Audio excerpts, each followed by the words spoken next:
Good day mga idol. Ngayon magpapapawis ulit tayo.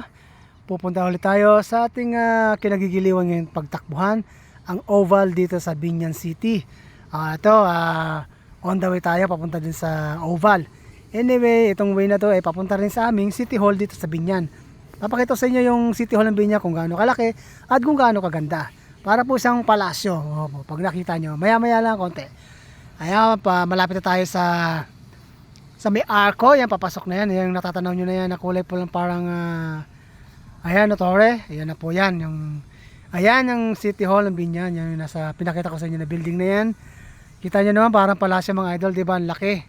Tapos ang ganda ng paligid niya, maraming puno, mga halaman na maganda, mga bulaklak, ayan o, kulay red. Tapos yung mga nakita nyo na bato na itim na yan, parang nakatayong ganon, mga ano yan, mga kilalang tao sa Binyan, mga history ng Binyan yan dito sa Laguna. Sa susunod, yan naman nating itatapik, isa-isahin natin yan kung sino-sino yung mga taong nakalagay dyan at kung ano-ano ang kanilang mga naging partisipasyon dito sa Binyan, Laguna. Anyway, proceed tayo, papunta tayo ng oval, yung ating pagtatakbuhan. Ayan, malapit na tayo dito. Tapos kakanan na tayo dyan. Makikita nyo na matatanaw, yan, yung malaking bubong na yan. Yan po yung oval na ating pagtatakbuhan. Dyan tayo sa loob, mamaya papasok. Nakikita nyo kung gaano itsura niya, kung maganda ba siya or what, kung gaano siya kalaki. Pero mamaya sasabihin ko naman sa inyo kung gaano siya kalaki.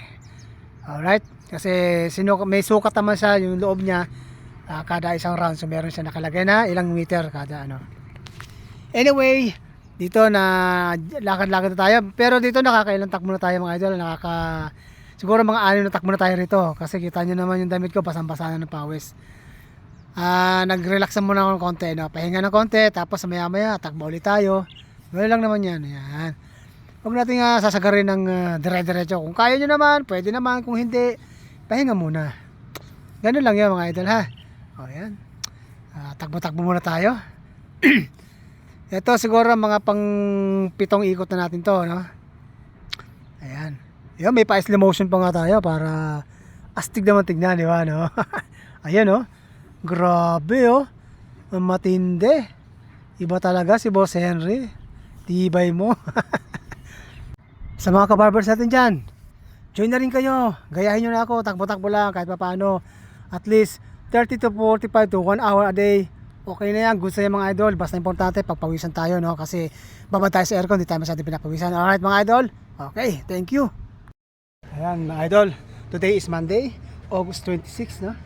Holiday ngayon kaya walang pasok, kaya marami na naman tao dito ngayon. Ayun, no?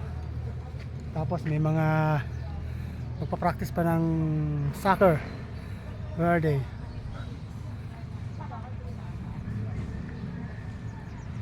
Ayun sila, ayun. Ayun, mga nagja-jogging ngayon. Maraming tao ngayon. Idol, basang-basa tayo. Grabe. Naka-3 set tayo. 4 rounds per set. Ayos na yan. Today is holiday. Maraming natakbo ngayon dito kasi walang mga pasok, kaya loaded na naman yung oval ngayon. Ayan, ang daming tao. Ayun. Ay, we're done. Uwi na tayo.